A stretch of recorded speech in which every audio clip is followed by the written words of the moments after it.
Welcome to the show, ladies and gentlemen. Today we got a special guest, Mr. Luc Rugah. What up with it? What up with it? What's up, man? How you doing, man? Man, I'm just cool, man. Appreciate y'all for having me. All right, man. I know why you're here. You know, we're going to get to that, but I want to start from the beginning. Right. And I want to go back Right. to childhood. So, you from Macon? Born and raised? Yeah. West Macon, Georgia. Unionville to be exact, by way of Oglethorpe Homes. Okay. You growing up with both parents or single parents? Nah. Siblings? Yeah. Kind of the baby. How many siblings? Two sisters. Well, I actually got two more on my dad's side that I ain't, didn't never really get to meet.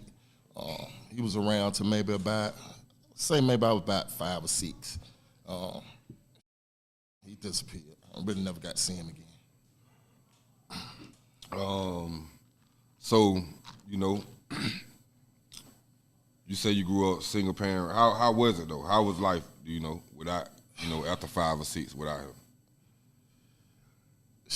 Well, I wasn't old enough to really be able to understand the father experience, to get the father experience, you know what I mean?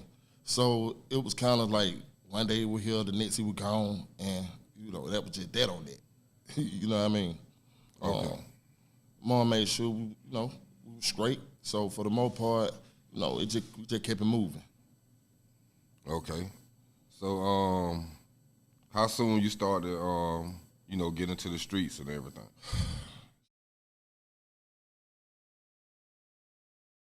I think my folks relocated to Oglethorpe Home. We stayed in the Pleasant Hill community. Project called Mount Homes. I ended up getting into a little this and that. Made a couple trips to that juvie, the little RYDC down there or whatever. I ended up relocating. We relocated to Oglethorpe Homes, and okay. How old were you when you made your trips to RYDC? Cause about as early as like 12. What kind of charges? Simple batteries and shit, like jumping on off, you know what I'm saying? Fighting little shit like that. The basic. But by the time I moved to Oglethorpe, I ended up running to a couple of homies that I knew from over that way. And I got to know some of them, and like them like way more advanced than the dudes I was used to. You know what I mean? And when you say more advanced, like what? Like they was getting into, you know what I mean? Like they was already, the little was hanging around the big homies already. You know what I'm saying? So it was like a different atmosphere from what I had come from. Like when we was running around burglary, breaking in folks, fighting and doing these, like even the young, they was hustling. You know what I'm saying? And they were getting showed the way by the older homies. You know what I'm saying? I wasn't used to that. So, that was a lot different for me. Okay. So at some point though, you started gangbang. When that came along? Well, that came along around the Oglethorpe area, you know what I'm saying? I think I took another trip to the juvie, to the Augusta on YDC. I did like 12 months, and by the time I came home, let's say this was actually it was going on before. I didn't get involved till maybe about 96. You know what I'm saying? And it was in full swing then when I came home from the Augusta YDC, and was active. You know what I'm saying? I f***ed around and a lot of I already knew for Oglethorpe because you had from different areas. You know what I'm saying? But it was cripping. You know what I mean? And I ended up, the first time I went to the county jail, I was already affiliated, and one of my homies was like, man, you might as well get down. And, I was like, I'm with it. And it just went from there. Okay, so how you got on? Quote. Quote session, took my 12, and that's just that on that. Okay. So at some point you started to rap. Yeah. I always kind of had a passion for the music, you know what I'm saying? Going back to begin when I first moved to Oglethorpe, it was, a couple of the older homies. I used to hear them rapping, you know what I'm saying? And with me already with the music, having a love for the music, it was like, it was crazy because these are that I know, you know what I'm saying, doing the same that I hear on the radio, you know what I'm saying, seeing on jukebox way back then, you know what I mean? And so, I was vibing with that, and I started venturing with it on my own. How old were you when you fell in love with it? I maybe it was about 15. But, it was just for fun, you know what I'm saying? I didn't feel like my personality was built for that because I knew what came with it, you know what I mean? So it was like I did my thing, and, it was nothing I was trying to pursue. It's something that I just enjoyed doing, Niggas will get together, have little ciphers, freestyle, go back and forth. You know what I'm saying? I put my in, and, that was pretty much it. So it went serious? Nah, not at all. Okay. So, okay. But at some point, it becomes serious. Once I met Pookie Loc, we had already met each other on the turf, a couple times. We were familiar with each other, but it was. So when did you meet him? I met Loc around 97. How old were you? I think at this point I'm like 19. Yeah, I'm 19. I was 19 at the time. And how was it? What you thought of him? Loc was a G. Loc was a real. You know what I mean? It was a cool. And, we just vibed instantly. And he was down. He hadn't caught a case or whatever. He was fighting a case. And I was down on some other, I think on some probation violation type. And my homie Mad Dog, he was like, man, you need to get over there where Pookie Loc at. Y'all get together, he be rapping. So you met him in the county? Mad Dog, that's when we actually got together and was able to vibe and, you know what I'm saying, and build on that music. So you had already met him on the street? Yeah, we was already cool from the turf. Yeah. But, like, he was rapping, you know what I'm saying? He already had, like, tapes out, you know what I'm saying? Like, he had songs that was, like, hood bangers, you know what I mean? He had one joint called Mafia, another one called 1 Point for the Blue Team. You know what I mean? But me, I rap, but, like, I wasn't doing no shit like that. I wasn't recording no shit like that. You know what I mean? Okay, so your homie Mad Dog put y'all together in jail. Yeah, and we clicked, and he was telling me that he had an idea for a group called Loccish Lifestyle. And I was like, whoa. And he came. So that was the first name. Y'all didn't have to sit and come up with names. Now, Cuz already had that. That was already something Cuz had been building on. He hadn't already thought that shit up. He had a vision for that. You know what I mean? So that's when he brought it to me, and it was perfect. You know what I'm saying? Cause that's what we were doing. That's the lifestyle we were living. So it made all the sense. So how old were you at the time when y'all decided y'all gonna form the group? This was 21, because it was like in 99. No, I was 20. It was in 98. Because I think Cuz had to go sit down for like a year. You know what I'm saying? And during this time, we had to lay everything out. We had, he had that he had been working on. I was telling him that I had been working on, you know what I'm saying? And we would spend, going back and forth with what we had, and we was like, yeah, I could do something for this. And, you know what I'm saying, we just mixed and matched what we had. And honestly, at the time, I was like, okay, cool, but I still wasn't taking it serious until we got out. You know what I'm saying? Because he kept beating that shit in my head, you know what I mean? And to the point where I was like, I started believing it, you know what I mean? Yeah. So at that time, it's just you and him? Right. So y'all get out.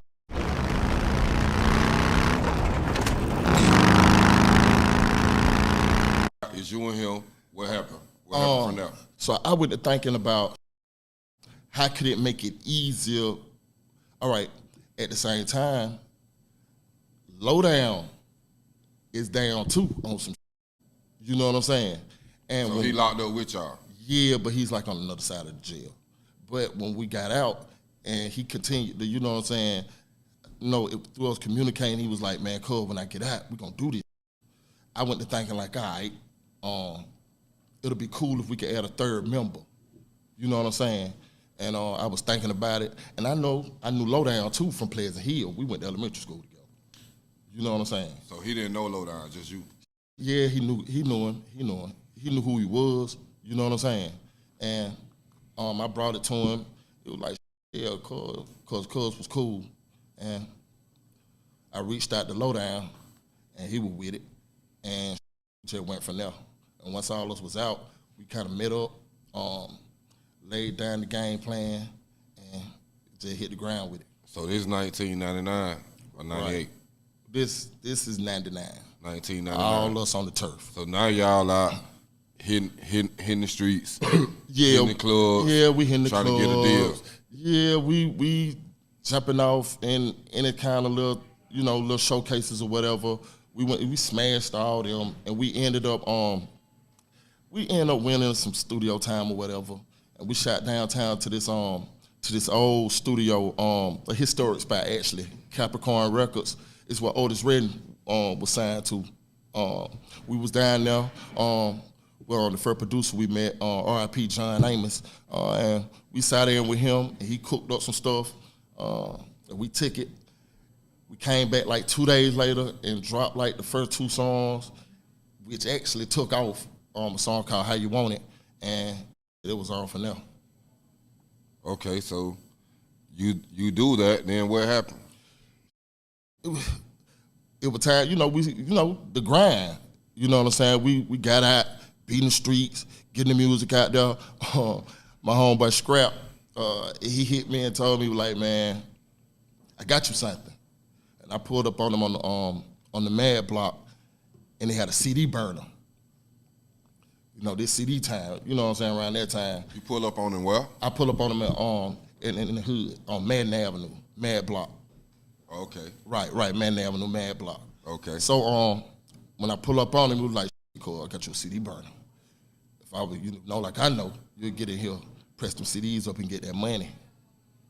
Yeah, so what I did, I posted up down there with them where they were hustling at, and all day I sat and burnt those CDs, and we pressed them up and we got out and got that bread. Okay, so you got out and you selling CDs out the trunk? We hustling out the trunk at the time. Right. Okay, so how long this go on before you start trying to get a deal? Before you? I say this little first, we put an EP together. We got that rolling. That did real well. So I think it was like this going into 2000. We came up here and got into a competition at the Atrium. We came out on top right here. We met a couple people, and that's when we was like, man, I think about time we need to start working on new. But in the midst of that, my homeboy Gangsta Dre, we were trying to figure out where to go with it because like we only knew that one producer. You know what I'm saying? And he was dealing with so many people. We was looking for a certain sound, but we didn't know what it was yet. You know what I'm saying? But as we continued to deal with him, we decided we need to get our own. You know what I'm saying? So Dre had stepped to us and was like, hey, come slide with me. And him and Pookie we went Bill Harden, and we had went and scooped up a whole bunch of equipment, everything we needed for our own spot. You know what I'm saying? And which allowed us to be able to record how we wanted to, as much as we wanted to, when we wanted to, you know what I mean? So that's what we did. Okay. But at some point, you guys meet Young Jeezy, or either meet him when he's Lil J, or you meet him later that's on. What I really didn't know that. I really didn't know that. Okay, like, personally, I knew Kinky.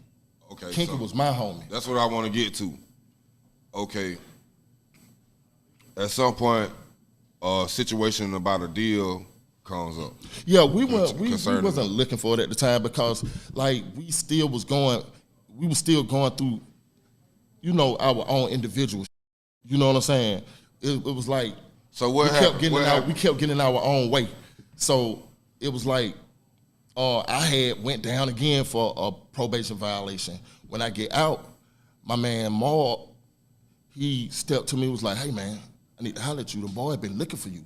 Been trying to get in contact with y'all." And I was like, "Who the hell are them boys?" And he whipped out his phone and we were dialing. And then he was like, "Oh, hey, shit, I got Luke right here." And handed me the phone and it was kinky. You know what I'm saying? So at the time, what level are they at? This is right around the time Streets is Watching was out. Streets is Watching was out. So he hotter than fish grease. Right. I didn't know this because, mind you, I've been sitting in you know what I'm saying? I've been down bad. You feel what I'm saying? What you mean I'm you in didn't jail. know? So you didn't know that last time I seen him, Lil like, J he was still became Young Jeezy? No, not at the time. Not at the time. So you missed it? I kind of missed all that. Yeah. Okay. Yeah. So, cause he said them boys, I'm like, who are them boys? He like Jesus. I'm like, Jesus. He like, man, Lil J. I'm like, what? And yeah, so me and Kink talked, and Kink had slid down from Atlanta to Macon and pulled up on me, and I rode with him because at the time Pookie hadn't got up again. You know what I'm saying? So it's kind of just me and Lowdown out here, but we once again in between albums and trying to figure out we need to come up with some new material. You know what I'm saying? But you know what I'm saying? Cuz jammed up, we got to do something. You know what I'm saying? What year is this? This is like 04. This is like 04. Okay, so with Pookie being down, I had a couple people I knew up in the city or whatever. So I was going out recording my own, you know what I'm saying, whatever. And but yeah, I ended up talking to Kink or whatever, and he was telling me that he wanted to sign us. I hung out, I pulled up and hung out a couple times, kind of peeping the scene or whatever, and I was letting them know, I was like, man, we might need to consider with these dudes. So you met with King? Yeah, because Cuz was down. Yeah, he was locked up. Yeah. Okay. And so after with him a little while, I was telling Lowdown this might be the move we need to make. You know what I'm saying? I'm seeing it with my own eyes. You know what I'm saying? And so Lowdown ain't always the most agreeable one. You know what I'm saying? Lowdown is more like he want to know details. He always want to know. He the Ice Cube out the butt. Yes, yeah. Okay, so what are you saying? He's like, shit. At the end of the day, Cub was like, shit. What kind of check these niggas finna cut? You know what I mean? Cub was wondering what kind of check these niggas were finna cut. So y'all passing messages to Pookie Low at the time? Pookie, yeah, he cool with, but they knew who we was even before they had to migrate it up to Atlanta. Okay. You know what I'm saying? We just didn't have no relationship. Like I said, Kink was my homie, but we didn't really have no relationship with them because they had their own shit going on with the Young Guns Entertainment shit. But that shit, that shit went sideways, and that's when they kind of made they move or whatever. You know what I'm saying? You never really heard nothing else about that shit. But okay, so you meet with King, right? And you let Lowdown know what's going on, right? Y'all keeping Pookie Loc in the loop, right? Okay, so what happened after the meeting? Loc feeling good about it. So when Loc finally got out, I think it was like Christmas of 04. They came down, and that's when we kind of all got to fuck with them as a unit. You know what I'm saying? And we just kept politicking. At the same time, we still trying to figure out what is we gonna do? What is we looking for out of this? You know what I'm saying? Eventually, okay, Trap It Out hits. You know how that turned out. And they finally they were ready to move forward with it. And so when Trap It Out hit, was that a good thing for y'all, or like what did it do? It kind of it made it seem like it for me. It just Expedia members save on travel.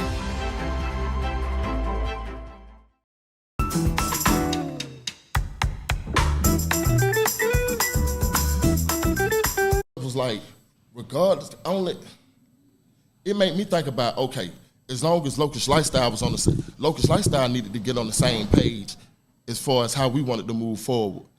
Because as long as we was on the same page, then I just looked at it as some kind of way we could benefit from the situation. You know what I mean? And so, right. So okay, fast forward, here we is in May. He had a show in May. Dog came back down in May. And that's when he kind of announced it. Jeezy had a show in May? Yeah. May of 2005? Yeah, this 5. Okay. So beginning of May? Yep. Beginning of May. And that's when he made it official that, hey, I want to introduce y'all to my new group. He let them know, we signing. Okay, so y'all spoke with him early May and discussed signing the deal. Yeah, and so the deal for everybody, for all the viewers watching, I want this to be clear. So the deal was already discussed and was already in. It was in play. It was in play. Yeah, the situation was already in play. We actually, Lowdown was supposed, okay, that night we got on the tour bus with them and we bailed out. Lowdown didn't make it because he had some personal shit going on. You know what I'm saying? And that's when we pulled out. We left. I think we hit a couple of cities with cars or whatever. And we came back. He shot the video for, he was supposed to be shooting that video for, and then what? That Wednesday.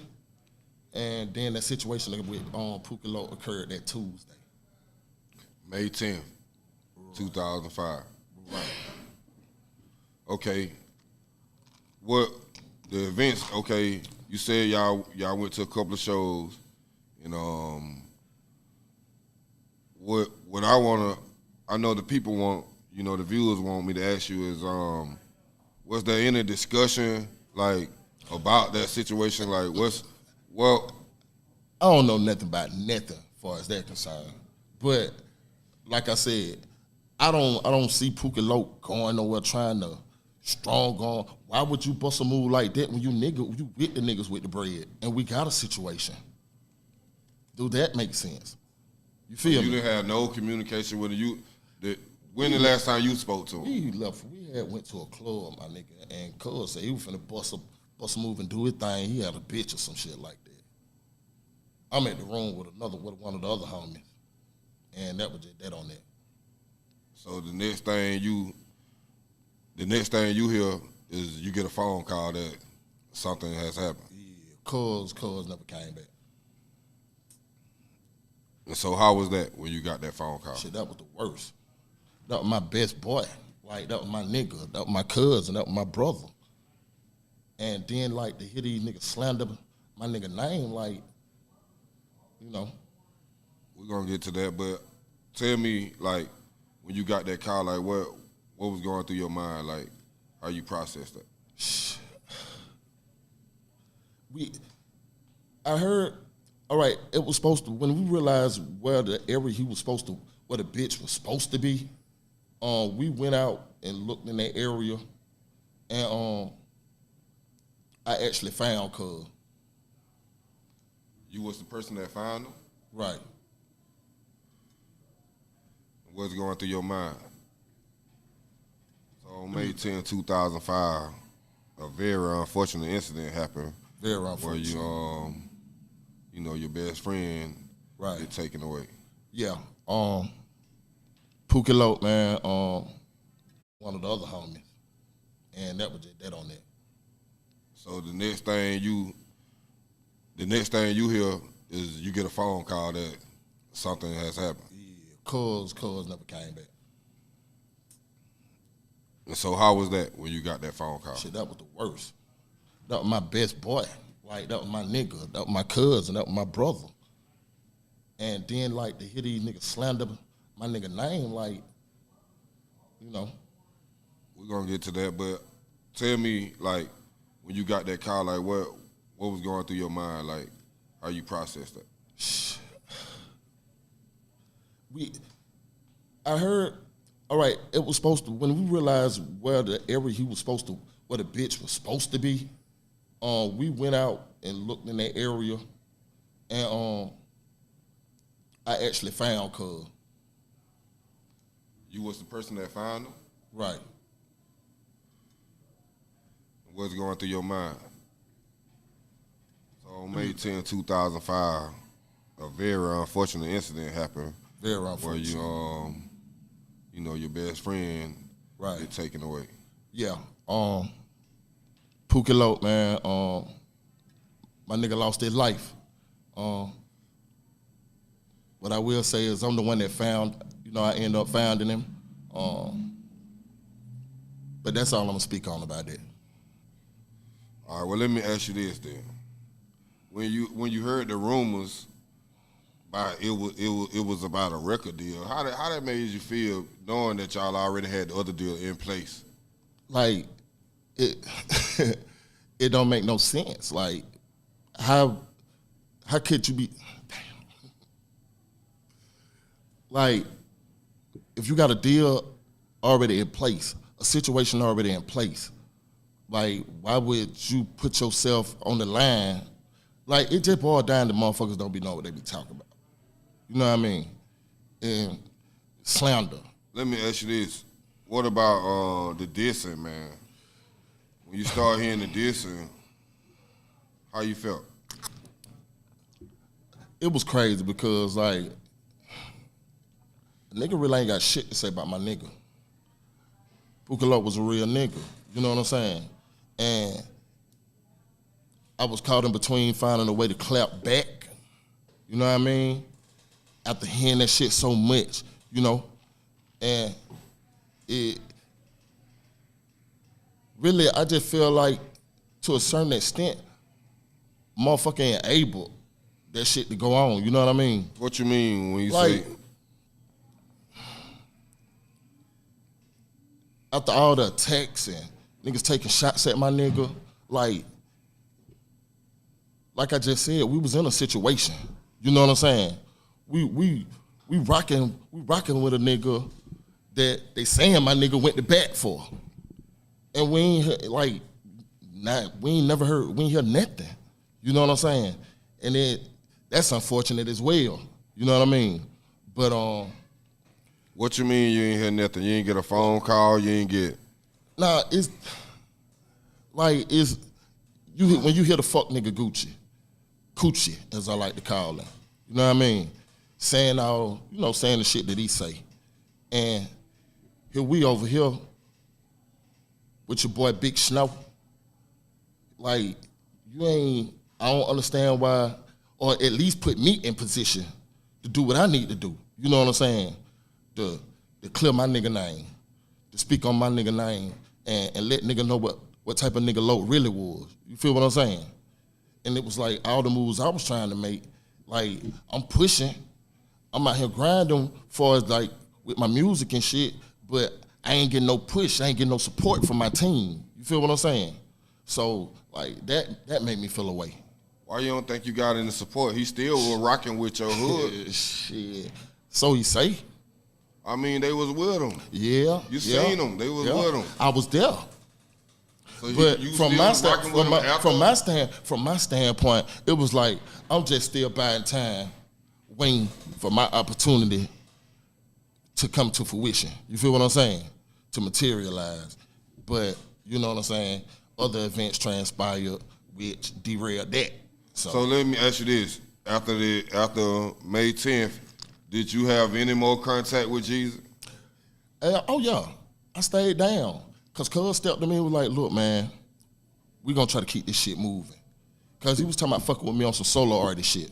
You know what I'm saying? I lived in Atlanta with him. All the way up until like 2011. You did any songs? I did a solo mixtape. Kinky, it was like he came to me with a situation with one of the other artists from CT, Big Dank, and another one of my niggas from What the year Mac. was this? This is like '07. So you was with Jesus from 2005 Right. all the way up until 2011. Right. And you didn't drop any albums? Shit, not no albums. Did anybody really? So what was going on during that time? Shit, cause your guess is good as mine. Like, it was like at a standstill. And I'm still caught up in my mind thinking like, damn, would it be good for me to leave right now? You know what I'm saying? I'm in a good situation. I'm thinking. You know what I'm saying? But I ain't have no motion. You feel what I'm saying? And I was kind of torn between, should I stay, should I go? You know what I'm saying? Would it be the best move for my career? Would I go back to square one? You know what I'm saying? And it just had me, I was indecisive about the whole thing. So during that time period, though, Gucci Mane started releasing songs, and this, you know, nobody. Right. So I mean. Right. What was the temperature like amongst the crew? Like the temperature was high amongst the crew. You know what I'm saying? But that's street shit. You know what I'm saying? The other homies around, them niggas didn't rap. You know what I'm saying? I was the rapper.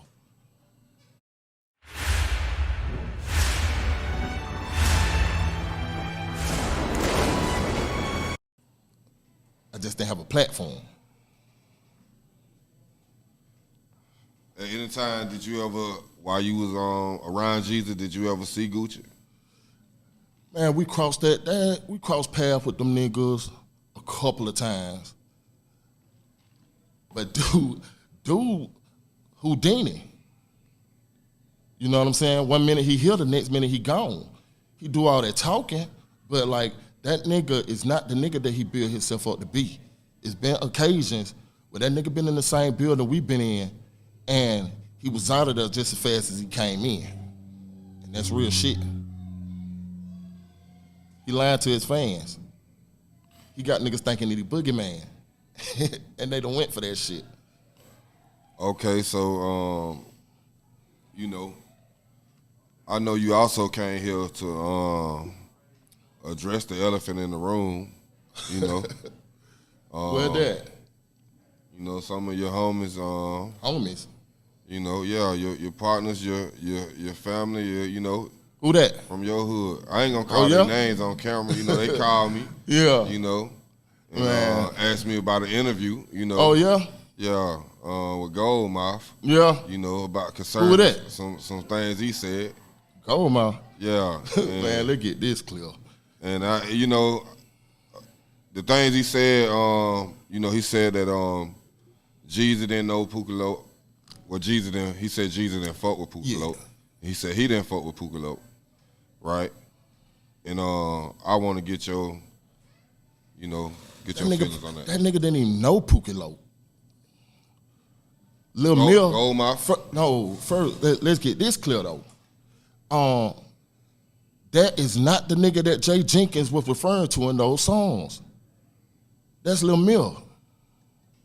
You know what I mean? That is not Goldmouth, man. That man was in Chain Gang, man. That was Lil Mill. He always been Lil Mill. The same nigga that just did all that big. He ain't go to Chain Gang for no gangster shit. Yeah, like, nah. That nigga don't know Loc. So he went down around G's in the beginning? Yeah, now, what I will say, he was a part of the Young Guns. You know what I'm saying? But that ain't the same. That's Lil J. That ain't the same nigga. You feel what I'm saying? That's not the same nigga. So okay, let me ask you this. Okay, the side of the hood that Lil Mill from is a different side of the hood that you from. Lil Mill from Duncan Block. We all the same, you know. You got blocks. You know what I'm saying? Yeah. They from Duncan Block.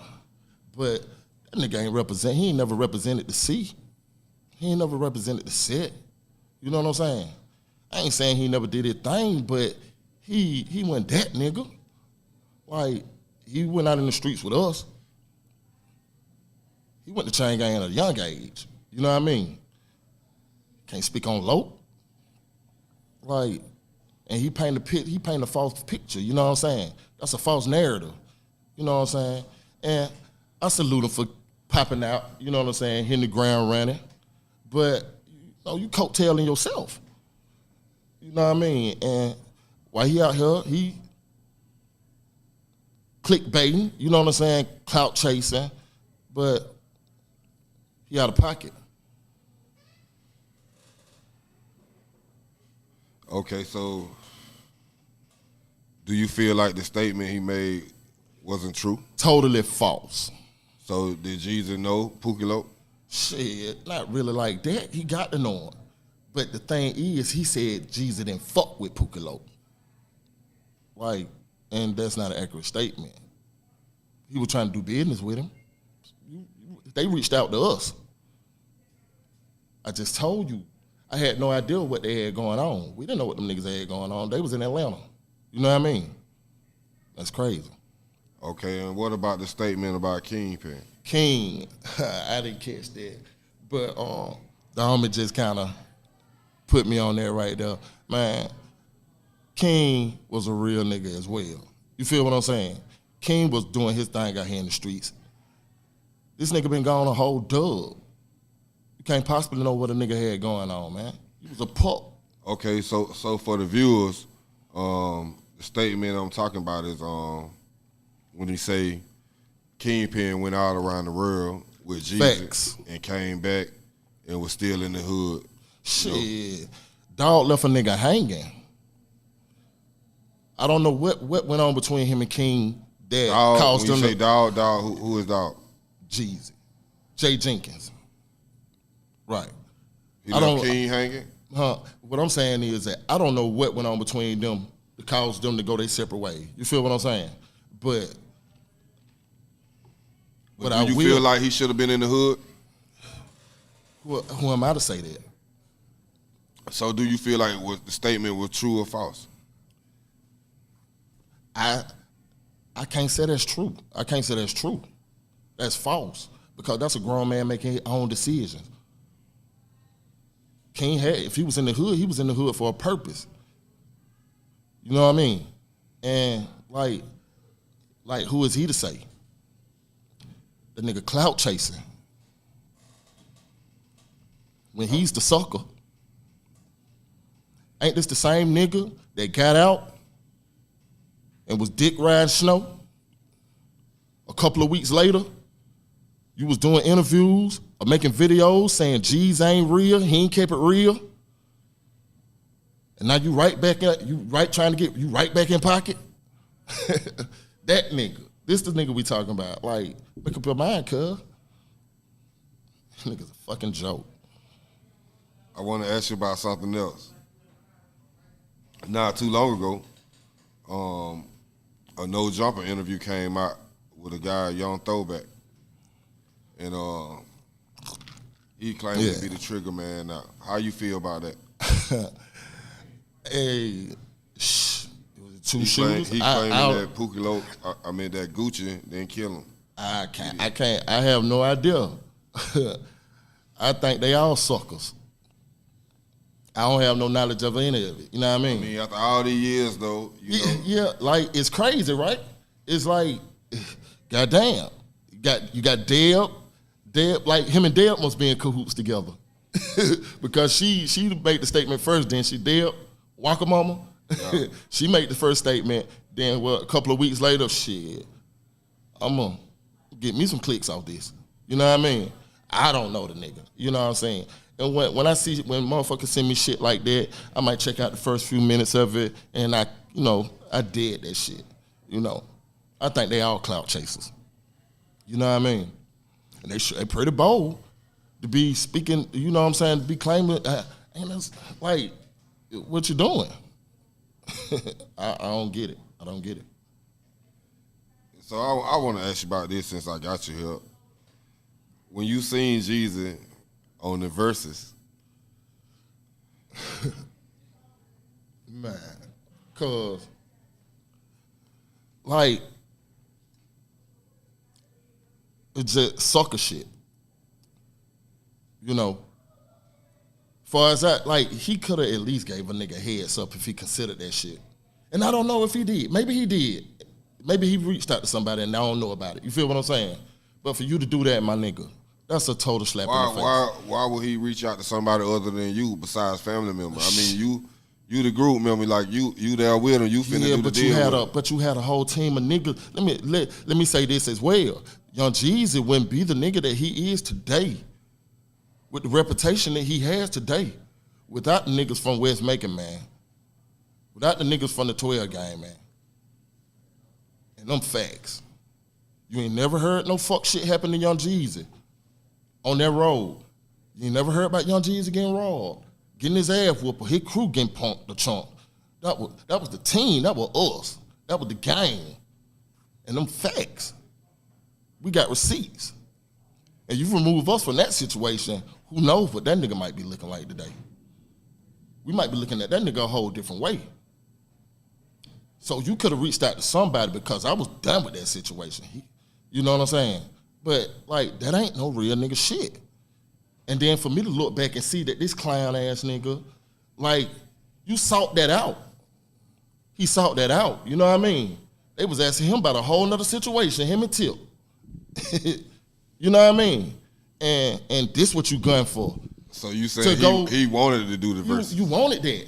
And you went out there, you got what you wanted, and not only did you give us my hood a big slap in the face with that, the man made you look like a whole hoe. You feel what I'm saying? But I take that back. You know what? Hold on, let me ask you this. Do you think he just wanted to put the whole everything about making behind him? Yeah, shit, he did that. We ain't seen it since. I ain't heard nothing about it. Hey. Real nigga do real thing.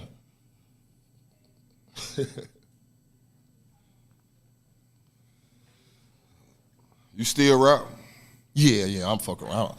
I'm still out here grinding, cuz. What you got new? What's in the works? What you got going on? I just dropped my new album, Loccish Lifestyle, the Book of Luke. It's out now on all platforms. I got a couple copies for y'all to check out. Yeah, it's banging right now. Doing pretty good. What you want to shout out? Hey, man. Who you want to shout out? I just want to shout out everybody who been supporting my campaign, man. You know what I mean? You know who you are. We ain't got to get into the name dropping. West Macon, East Macon, South Macon, Mactown shit. You know what I mean? If you know, man. Big 12 shit. All right. It's a wrap.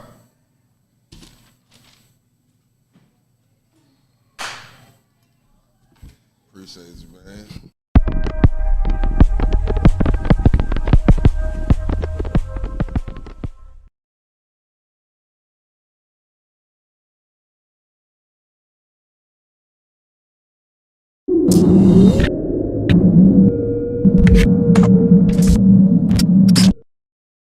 Oh man, here we go, man. We got Quando Rondo in the fucking building, man. First time